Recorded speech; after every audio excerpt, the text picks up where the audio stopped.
बघा, रामाचा जन्म वाल्मिकी ऋषीच्या अंतःकरणामध्ये झाला. त्याला प्रमाण समर्थ रामदास सांगतात, वाल्मिकी ऋषी बोलला नसता तर आम्हा कैशी रामकथा. वाल्मिकी ऋषीने जर रामायण लिहिला नसता तर राम जन्माला आला असता का? हे समर्थांचं प्रमाण आहे दासबोधामध्ये.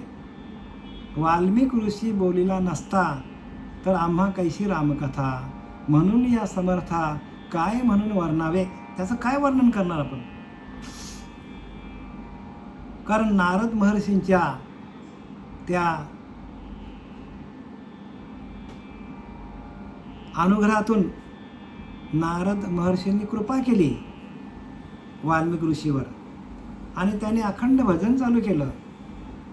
भजनानंदामध्ये गेल्यानंतर त्याला किती वर्ष गेली त्याला माहीत पडलं नाही. एवढी 14 वर्ष का 12 वर्ष काहीतरी त्यांनी काय केलं, तपश्चर्या केली. आणि तपश्चर्या केल्यानंतर राम म्हणता रामची होई जय. बघा, यज्ञ पावला पावले. राम म्हणता राम त्याच्या हृदयामध्ये प्रगट झाला.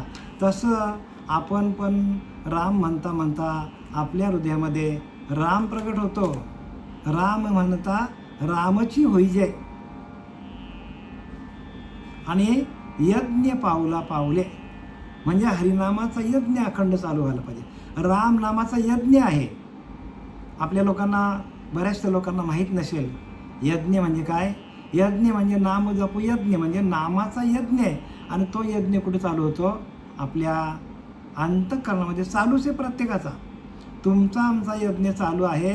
फक्त गुरुकृपा होत नाही तोपर्यंत त्या यज्ञाला काय अग्नी प्रज्वलित होत नाही. यज्ञाची आहे तुमच्याकडं, चालू आहे, पण त्याची तुम्हाला माहिती मिळणार नाही किंवा त्याच्याकडं तुमचं लक्ष नाही.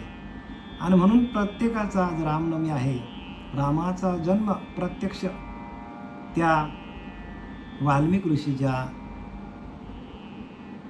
अंतःकरणामध्ये झाला.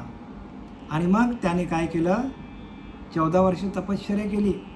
आणि तपश्चर्यातून उठल्यानंतर त्यांनी वाल्मिकी रामायण लिहिला.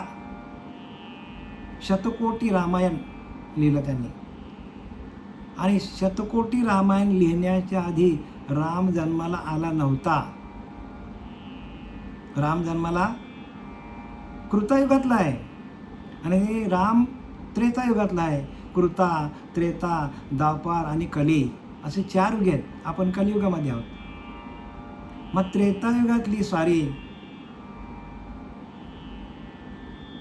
कृतायुगामध्ये आली पहिल्यांदा. कृतायुगामध्ये प्रत्यक्ष वाल्मिकी ऋषी होते आणि त्यांनी रामाचा भजन केला. आणि रामाचा भजन केल्यानंतर त्याने कोणत्या रामाचा भजन केला? कारण त्यावेळेला रामाचा जन्माला आला नव्हता. मग त्यांनी कोणत्या रामाचं भजन केला? तर त्यांनी आत्मा रामाचं भजन केला. आणि तोच भजन कृतायुगातला जो भजन आहे तोच भजन आपल्याला ह्या कलियुगामध्ये पण आज पण तसाच्या तसाच अनुभव येतो माणसाला. जसा कृतायुगामध्ये ते नाम होतं तसंच त्रेतायुगामध्ये, द्वापार युगामध्ये आणि कलियुगामध्ये तीच अनुभूती येते. जी अनुभूती त्या वाल्मिकी ऋषीला आली तीच अनुभूती आत्ताच्या कलियुगातील सिद्ध पुरुषाला तशीच्या तशीच येते. देव कुठे बरं का, कुठेही गेलेला नाही. देव जसा आहे तसाच आहे. सगळं सृष्टी जरी नाश झाली सगळ्या सृष्टीची तरी देव तसाच राहणार आहे. कारण देव येत नाही आणि जात नाही. बरं का, राम येती नाही आणि राम जाती नाही. आत्मा येत पण नाही आणि जात पण नाही. तो तसाच्या तसाच आहे. त्याच्यामध्ये परिवर्तन होत नाही. परिवर्तन सृष्टीमध्ये होते. परिवर्तन सृष्टी की रचना लिहिले की नाही. सृष्टीची रचना आहे परिवर्तन. पण त्या आत्मतत्वावर, त्या आत्मदेवावर संपूर्ण सृष्टी निर्माण होते. आणि आज त्या रामाचा जन्म कुठे झाला? तर प्रत्यक्ष त्या वाल्मिकी ऋषीच्या अंतःकरणामध्ये झाला. आणि त्याने रामायण लिहिलं. आणि रामायण रामाला यावं लागलं. कोणी बोलवलं? वाल्मिकी ऋषीने बोलवलं. आणि जसं त्यांनी रामायण लिहिलं, जे काय रामायणामध्ये जे पात्र आहेत त्या सगळ्या पात्रांचा उल्लेख त्यांनी केलेला आहे. आणि तसेच्या तसं रावण येणार, त्याच्याबरोबर युद्ध होणार, त्याची धर्मपत्नी असणार, हे सगळं लिहिलं त्याच्यामध्ये. आणि तसंच्या तसं भगवंताला जसाच्या तसं रेखाटावं लागलं. का तर तो राम त्या वाल्मिक ऋषीच्या हृदयामध्ये पहिल्यांदा प्रगट झाला. म्हणून काय लिहिले की वाल्मिक ऋषी बोलला नसता तर आम्हा कैसी रामकथा म्हणून या समर्थ काय म्हणून वर्णावे.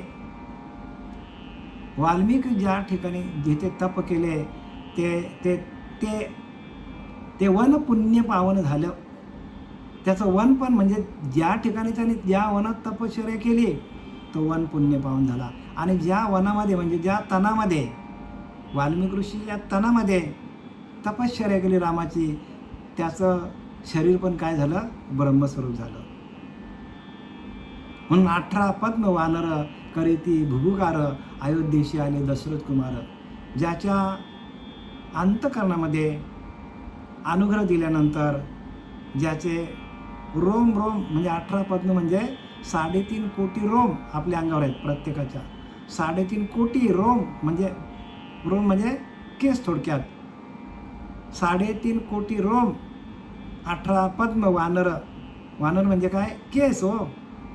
18 पद्म वानर करीती भुभुकार अयोध्येशी आले दशरथ कुमार. म्हणजे ह्या देहरूपी अयोध्या नगरीमध्ये जेव्हा रामाचा प्रवेश होतो तेव्हा 3.5 कोटी केस, 3.5 कोटी रोम आपले भजन करतात. आणि अयोध्येशी आले दशरथ कुमार.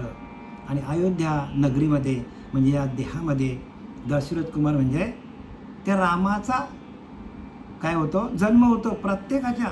पण श्रीगुरु कृपा झाली तरच बरं का. हे सगळ्या आतल्या गोष्टी आहेत, आम्ही आतलं सांगतो, बाहेरचं सांगत नाही. बाहेरचं वाचून कोणालाही सांगता येतो, यूट्यूबला बघितलं तरी सांगता येतो. पण खरं ज्ञान हे की तुम्ही अंतर्मुख व्हायला पाहिजे. जोपर्यंत अंतर्मुख होत नाही, अंतरीचा अंतरात्मा हाच तुमचा देव आहे, त्याच्याशी तोच तुमचा राम आहे.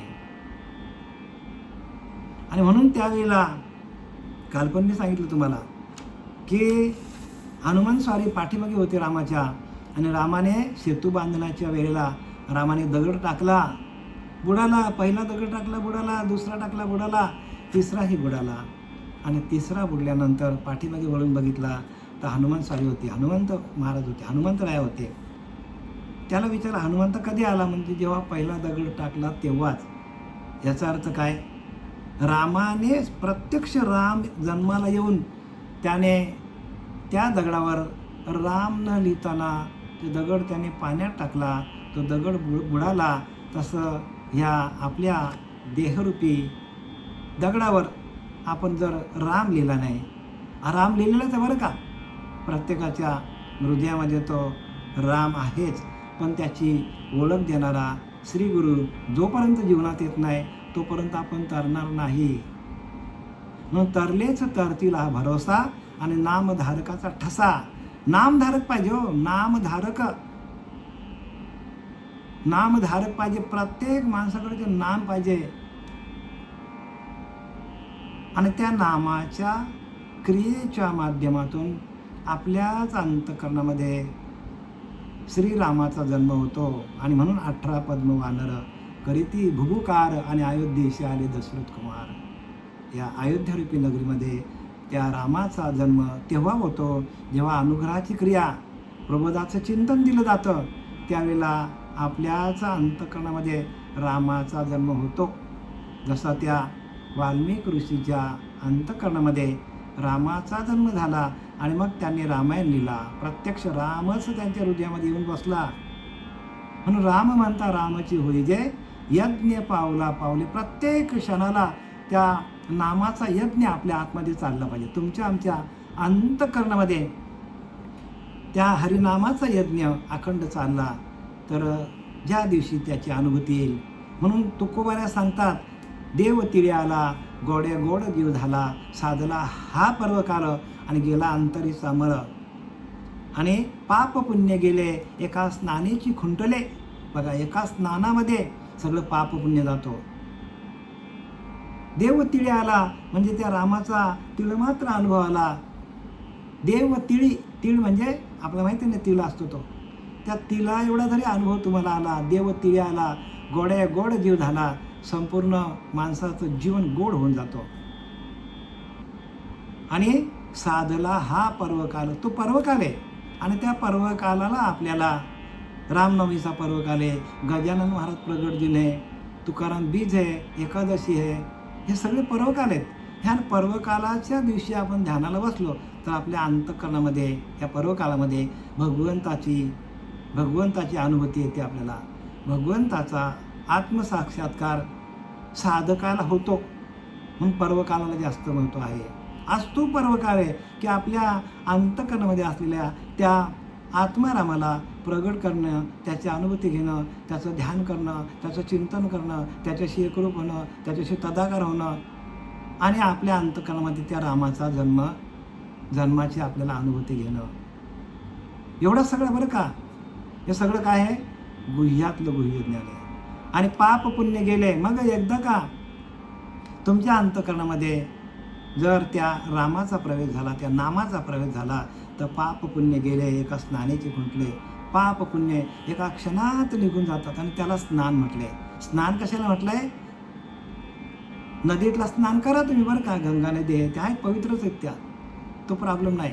पण स्नान इथं तुकोबाऱ्या सांगतात पाप पुण्य गेले एका स्नानाचे खुंटले. म्हणजे एकदा का तुम्हाला त्या कशावर, तुम्हाला त्या पर्वकालावर जर तुम्हाला त्या रामाचा, आत्मारामाचा तुम्हाला अनुभव आला तर पाप पुण्य गेले एका स्नाने. तर तो तुमचा स्नान सांगितलं आहे.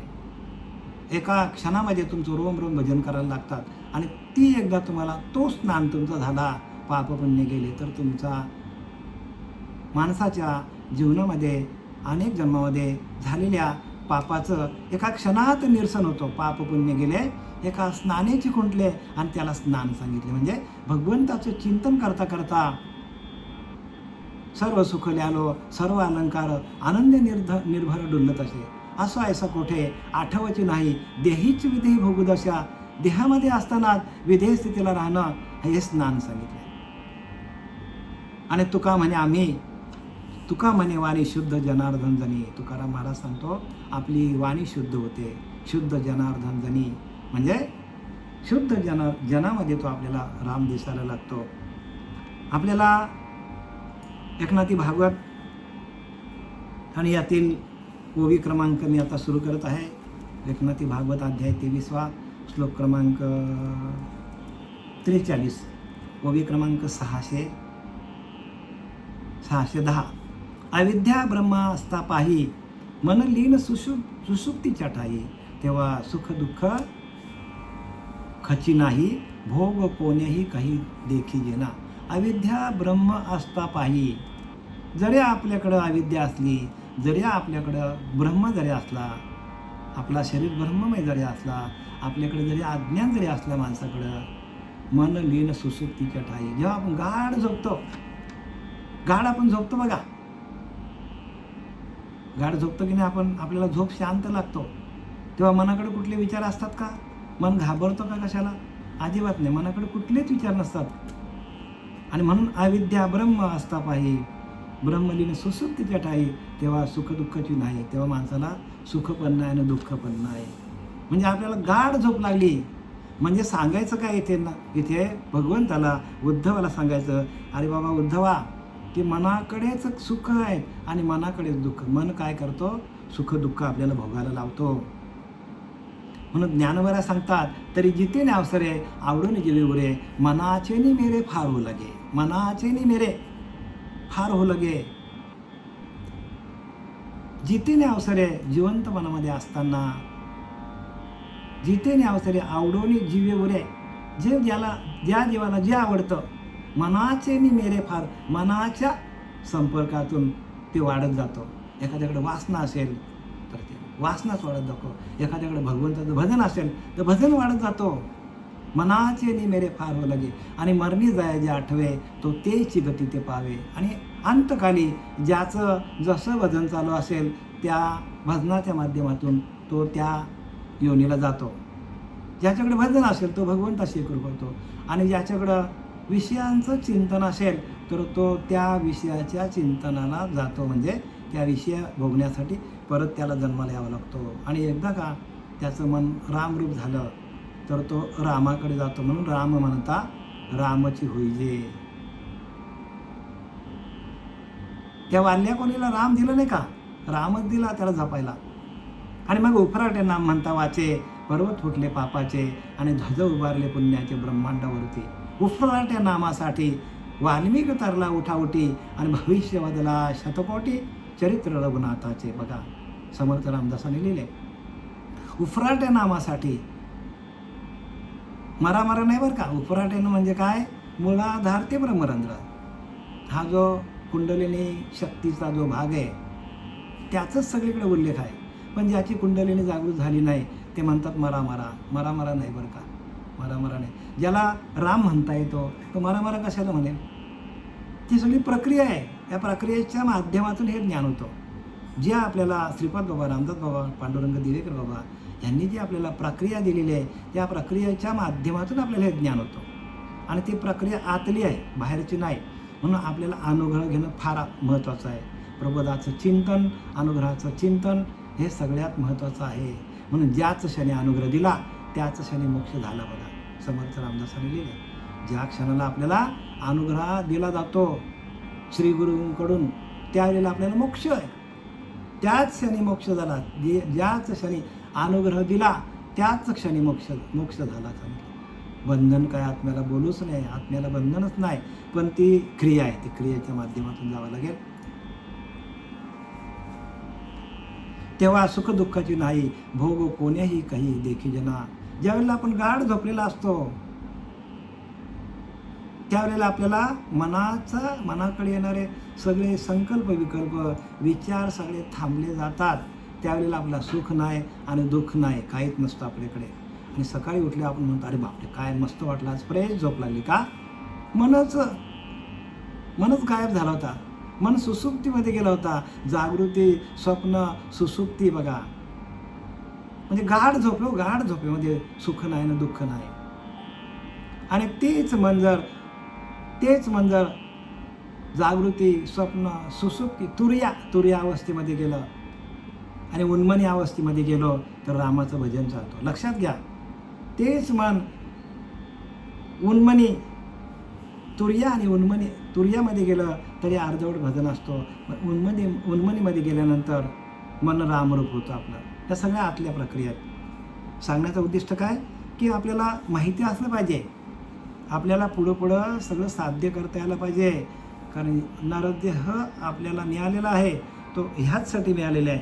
आणि तो नरदेह आपण जर वाऱ्यावर घालवला तर मग पुढं आपल्याला कोणत्या योनीला जावं लागेल हे कोणालाच पत्ता लागणार नाही. आपल्याच हातात आहे. जन्माला येणं आणि मरणं आपल्या हातात आहे. आणि कुठल्या योनीला जाणं हे पण मनाच्याच हातात आहे. मनाच्याच हातात आहे. आणि ते मन उन्मनी अवस्थेला झालं पाहिजे. उन्मनीचं सुख आहे. त्या सुखामध्ये रममान होण्यासाठी नरदेह मिळालेला. पण तिथपर्यंत जाण्यासाठी आपल्याला गुरु आपल्याला वाट दाखवणारा पाहिजे. गुरुने आपल्याला वाट दाखवायला पाहिजे. जर त्यांनी वाट दाखवली नाही, ज्यांना वाट दाखवली नाही त्यांची वाट लागणार आहे. लक्षात घ्या, वाटच लागतं माणसाच्या नंतर. मग गुरु करायला पाहिजे. भोग कोणीही काही देखी जना.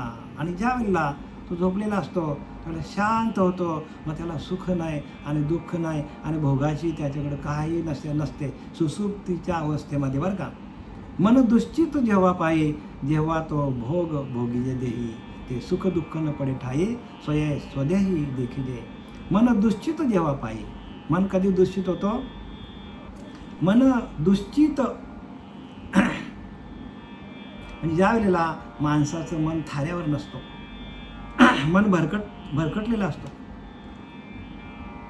मन ज्या वेळेला काय थाऱ्यावर नसतं तर शरीराला होणाऱ्या सुखदुःखाची भोगांचे भानही आपल्याला होत नसतं. मन बघा सारखा भरकटत असतो, कुठल्या तरी गोष्टीमध्ये रमलेला असतो, एखाद्या विषयामध्ये अडकलेला असतो मन. आणि अशा विषय चिंतनामध्ये करता एखादा माणूस रस्त्याला कुठल्या तरी गोष्टीचे विषयामध्ये अडकलेला आहे, त्याचं मन विषयामध्ये गेला आहे आणि तो पडला, त्याला लागला, तर तो चोलत आपलं अंग चोलत काय करतो, घासत घासत उभा राहतो, पण त्याला किती लागले ह्याची शुद्ध नसतो का? मन त्याचं थाऱ्यावर नाही हो. मन वारे मापासारखं वाऱ्यापेक्षा पळत असतो आणि पळणाऱ्या मनाला सुखदुःख भोगावे लागतात. तोच मन स्थिर झाला की त्याला सुख नाही ना दुःख नाही.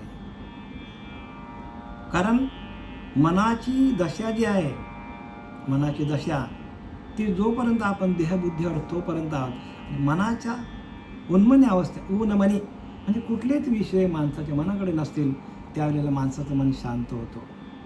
आणि म्हणून इथं काय लिहिलं त्यांनी बघा, मन दुश्चित जेव्हा जेव्हा दुश्चित असतो तेव्हा जो भोग भोगी देही ते सुख दुःख न पडे ठाई स्वदेही देखीजे.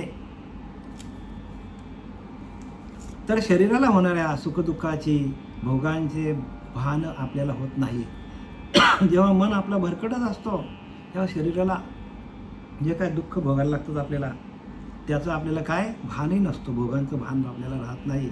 म्हणून काय लिहिलं आहे, या लागी सुखदुःखाचे कारण मनची आपण तेने लावणे जन्म मरण भवंडी दारुण भवचक्री. या लागी सुखदुःखाचे कारण, सुख आणि दुःखाला एकमेव कारण काय आहे तर मनच आहे. देव नाही, देवता नाही, बरं का, ग्रह नाही. ते आपल्याला दुःख भोगायला कोण लावतो तर आपला मनच. काळ नाही, सगळं लिहिलं त्यांनी याच्यामध्ये. आपल्याला दुःख भोगायला कारण मनच आहे. या लागी सुख दुःखाचे कारण, सुख आणि दुःखाला कारणीभूत मनच आहे. मनचे आपण आपल्याला आपलंच मन दुःखी करतो, आपलंच मन सुखी ठेवतो.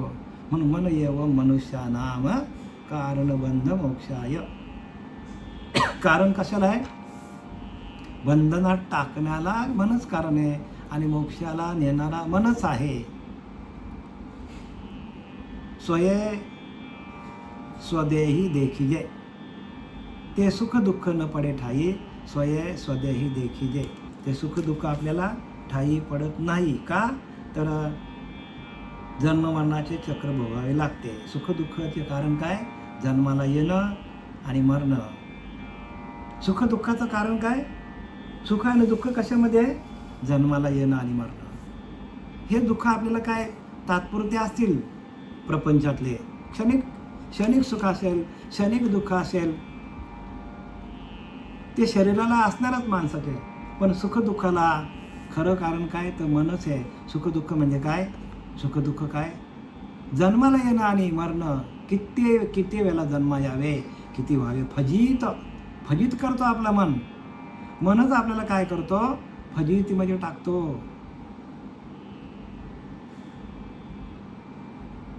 म्हणून सुख दुःख समम करतोय. लाभ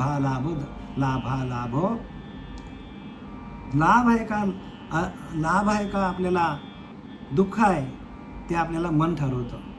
लाभो जया जयो. सुख दुःख समम कृत्वम लाभो जया जयो. जया जयो बघा, म्हणजे आपल्याला मनच सगळं आपल्याला सुखात टाकतो आणि मनच आपल्याला दुःखात टाकतो. आणि सुख दुःख जोपर्यंत आपल्याकडे आहेत मनाकडे तोपर्यंत जन्म मरणाच्या चक्रामध्ये प्रत्येक जीवाला अडकावं लागेल. मनाला सुख होतं, मनाला दुःख होतं म्हणजे आपण जन्म मरणाच्या चक्रामध्ये आपण अडकलो.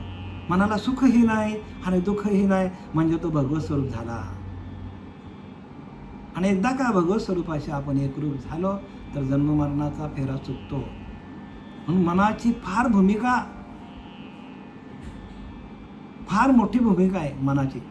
आणि ती भूमिका करण्यासाठी नाथबाबांनी आपल्याला या 23व्या अध्यायामध्ये भिक्षुगीत जवळजवळ 43-44 आपल्याला श्लोक आपले आता आपण किती 610 615 होऊया, 610 11 12 होई आपली चालू आहे. तिथपर्यंत भिक्षुगीतच सांगितलं आहे.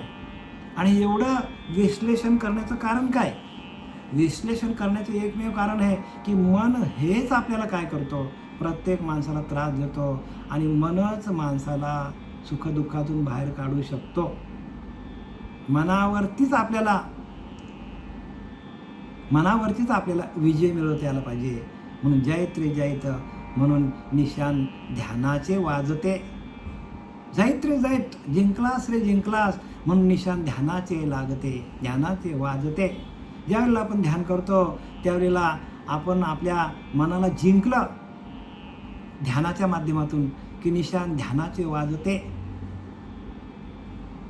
ध्यान लागतो आपला आणि आपल्याला माहीत पडतो की आपण मनाच्या पलीकडे गेलो होतो. हा किती आनंद, काय आनंद होतो मनाच्या पलीकडे गेल्यानंतर. ते सुख काय सांगू, वाचा बोलताना वाचाने सांगता येणार नाही असं ते सुख आहे. आणि म्हणून समर्थ रामदासांनी देवशोधनमध्ये अनुर्वाच्य समास लिहिला आणि त्याच्यामध्ये काहीतरी 40 का 50 ओव्या काहीतरी लिहिलेत. अनुर्वाच्य म्हणजे वाचेने सांगता येण्यासारखं नसलेलं असं ते सुख आहे आणि ते मनाला माहीत पडतं, ते सांगण्याची गोष्ट नाही. या लागी सुखदुःखाचे कारण मनचे आपण तेने लावून जन्ममरण भोवंडी दारुण भवचक्री. आणि तो मनच काय करतो आपल्याला भवचक्रामध्ये म्हणजे जन्माला येणं आणि मरणं, जन्माला येणं आणि मरणं. किती जन्म झाले गणित नाही दातारा. बघा किती जन्म झाले गणित नाही दातारा. अरे भगवंता जन्माला किती वेळा आलो ह्याचं गणितच नाही आपल्याकडे. अगणित जन्म आपले झालेले आहेत. कशामुळं? त्या मनामुळे. आणि त्या मनाचीच आपल्याला त्या मनाचीच खोली माहीत पडत नाही. त्या मनाचं कर्तृत्व आपल्याला माहीत पडत नाही. तोच सगळं कार्य करून घेतो आणि त्याचंच आपल्याला त्या मनाचंच आपल्याला अज्ञान आहे आणि ते मनाचंच अज्ञान आपल्याला या भवचक्रामध्ये फिरवतो. म्हणून सर्व उपासना मनाला दिलेली आहे. सर्व संतांनी मनाला शिकवून दिलेली आहे. तू मन हेमीची करी माझी या भजनी प्रेम धरी. असं भगवद्गीतेमध्ये रणांगणावरती भगवंत अर्जुनाला सांगतो, तू मन हेमीची करी माझी या भजनी प्रेम धरी. तुझं मन माझ्याशी मद्रूप कर आणि माझ्या भजनामध्ये रममान होऊन जा. मग तुझं सगळं जे युद्ध आहे ते मी जिंकेन. मन मला दे, तुझं मन मला दे. तू मन बुद्धी साचेशी माझ्या स्वरूपा अर्पिशी त्याने मातीची गा पावशी. ही माझी भाक अर्जुनाला सांगतो, भगवंत सांगतो कुरुक्षेत्रावर. तू मन बुद्धी साचेशी, तुझं मन आणि बुद्धी मला अर्पण करशील, मला देशील. तू मन बुद्धी साचेशी माझ्या स्वरूपा अर्पिशी. म्हणजे स्वरूपाला अर्पण कर म्हणजे स्वरूपाशी एकरूप हो. त्या भजनानंदामध्ये जा, ते भजन कर, ते चिंतन कर. माझ्या स्वरूपा अर्पिशी त्याने मातीची गा पावशी. म्हणजे माझ्या स्वरूपाला येऊन भेटशील ही माझी भाक. शपथ घेऊन सांगतो अर्जुना की तुझं मन हे माझ्या स्वरूपाशी एकरूप कर, माझं भजन कर, तू मलाच येऊन भेटशील ही माझी भाक. ही प्रतिज्ञापूर्वक सांगतो बरं का. हे प्रतिज्ञोत्तर माझे उघड आहे. शपथ घेऊन सांगतो अर्जुना की तू मलाच येऊन भेटशील, पण तुझं मन काय कर, मला दे. आपण मनच देत नाही हो भगवंताला.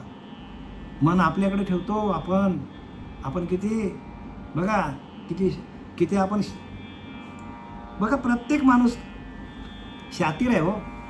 मन कोणाला देत नाही, तो मन आपल्याकडेच ठेवतो. आणि मन आपल्याकडे ठेवल्यामुळे मनाला आपल्याला दुःख होतो.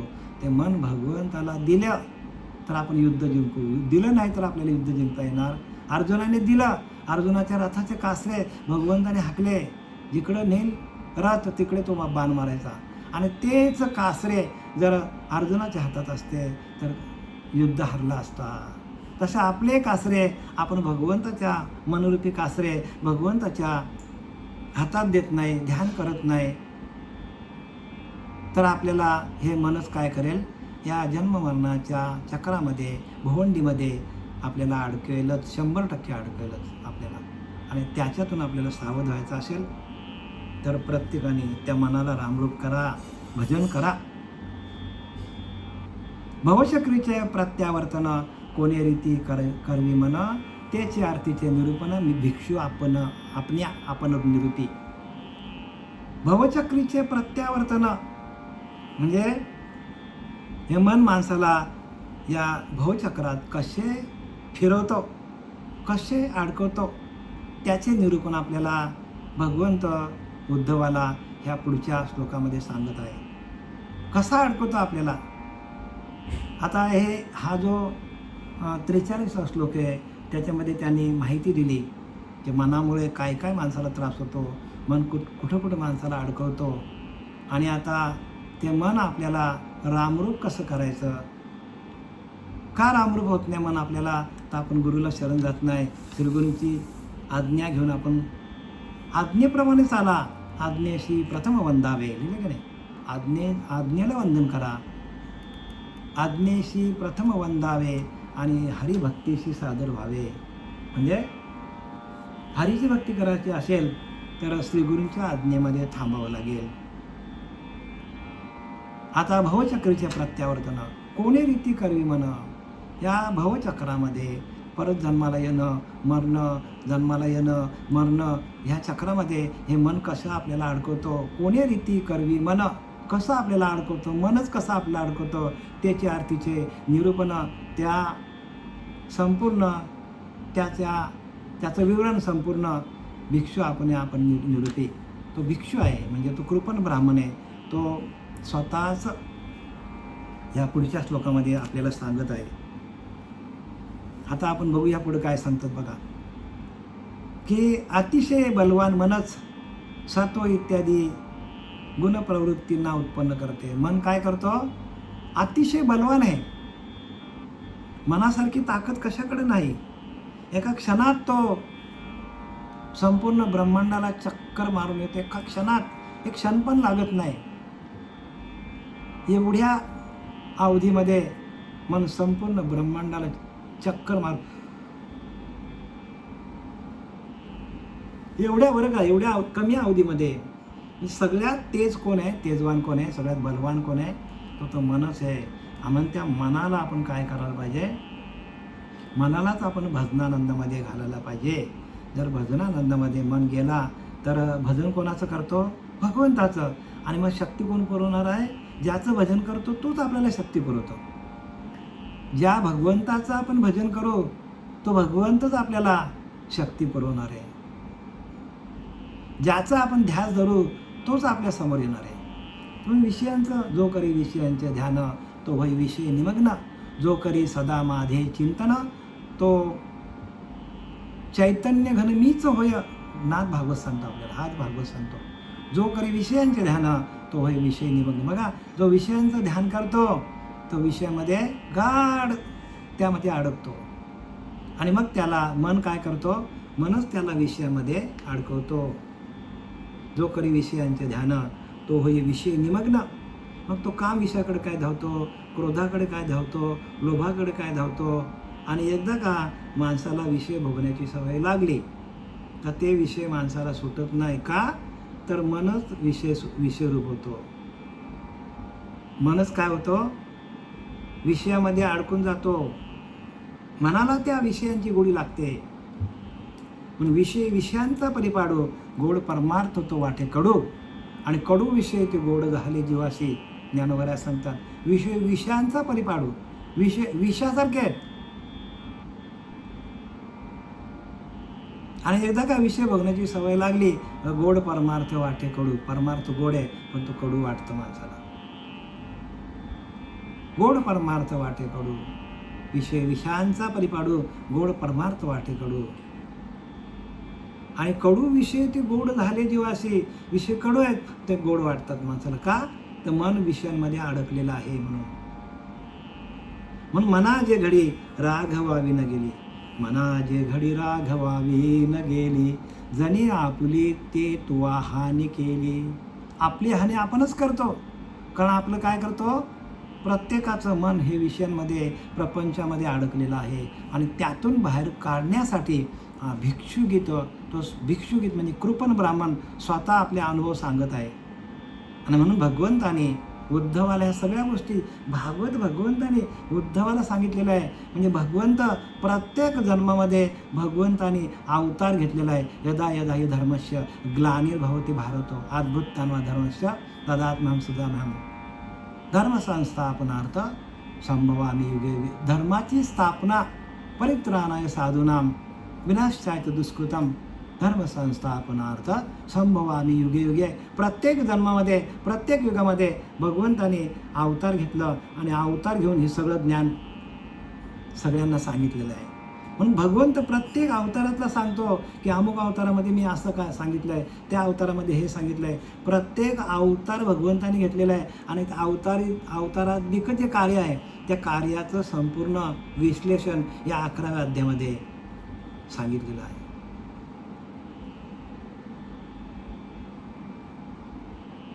म्हणून काय सांगितलं आहे, म्हणून मी जे जे होऊन अवतरे ते ते समस्त ईश्वरे धनुर्धरा. मी ज्या ज्या अवतारामध्ये अवतार घेतो तो मला आठवतो अर्जुना, परंतु तुला आठवत नाही. मग जे जे होऊन मी जे जे अवसरे जे जे होऊन अवतरे, जे जे काले जे जे होऊन अवतरे ते समस्त स्मरे धनुर्धरा. अरे अर्जुना, मी ज्या ज्या काळामध्ये जो जो अवतार घेतलेला आहे तो मला आठवतो, पण तो तुला आठवत नाही. कारण काय, तू माझ्या जोडीला प्रत्येक अवतारामध्ये तू माझ्या जोडीला होतास, अर्जुनाला सांगतो ज्ञानेश्वरीमध्ये, पण ते तुला आठवायचं नाही, ते मला आठवतं. का? कारण ते मी भगवंत आहे. आणि म्हणून भगवंताने जे जे अवतार घेतले ते सगळे अवतार कार्य जे जे करून गेले ते सगळे अवतार भगवंताने अवतारामध्ये जे जे कार्य केलं त्या सगळ्या अवतारामध्ये केलेल्या लीला गुणानुवाद हे भगवंताने ह्या आपल्याला या ग्रंथांच्या द्वारे आपल्याला आपल्यापर्यंत जड जीवाचा उद्धार होण्यासाठी संत येतात आणि ते संत लिहून ठेवतात आपल्यासाठी लिहितात बरं का, त्यांच्यासाठी नाही. म्हणून आपण ते वाचायला पाहिजे, आपण ते ऐकायला पाहिजे. जोपर्यंत आपण ऐकत जया नाही श्रवण स्वार्थ, तेथे कैसा हो परमार्थ. जेथे श्रवण भक्ती नाही तिथं परमार्थ कसा होईल. मागे केले ती तुके व्यर्थ, श्रवण नसेल तर मागे जे जे काय केलं ते सगळं फुकट गेलं असं सांगतात. म्हणून श्रवण भक्ती सगळ्यात श्रेष्ठ भक्ती आहे. आपली वेळ आता संपलेली आहे. एक मिनिट, वेळ संपलेली आहे. पुंडलिकावरती हरी विठ्ठल श्री ज्ञानदेव तुकाराम पंढरीनाथ भगवान की जय. माऊली ज्ञानेश्वर महाराज, जगद्गुरु तुकाराम महाराज की, शांती ब्रह्म एकनाथ महाराज की जय. अवधूत चिंतन श्री गुरुदेव दत्त.